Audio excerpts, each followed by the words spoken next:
Bismillahirrahmanirrahim. Assalamu alaikum warahmatullahi wabarakatuh. Ameuliza muulizaji, je, ukiota unakunywa maji nini maana yake? Ndugu yangu, maji katika ndoto yanatafsiri kulingana na aina ya maji na namna ya maji ambayo unakunywa.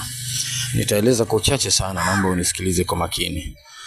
Ukiota unakunywa maji yakawa ni maji safi na maji ni mengi, basi ni dalili ya kwamba, yani kakata kiu yako, ni dalili ya kupata riziki za halali, kadhalika umri mrefu wenye baraka na manufaa, afya njema na uimara katika maisha yako. Endapo kama utaota unakunywa maji mengi lakini pia masafi, yaliyokuwa mazuri, na ukiota unakunywa maji kidogo sana kiasi ya kwamba hayakatishi hata kiu yako, basi ni dalili ya huzuni, shida au dhiki fulani ambayo unaipitia au utaipitia katika maisha. Ukiota unakunywa maji machafu ni dalili ya kupata riziki katika njia isiyokuwa ya halali, yani katika njia haramu. Hivyo unatakiwa uwe makini na aina za riziki ambazo unazipata wakati huo. Huenda unapata katika njia haramu bila wewe kujua.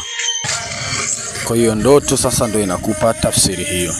Na ukiota unakunywa maji lakini yakawa ni ya moto, maji hayo ya moto, basi ni dalili ya kwamba wewe utapitia au unapitia adhabu, unapitia adhabu kutokana na aina fulani ya makosa au jambo fulani, lakini kuna namna unaadhibiwa.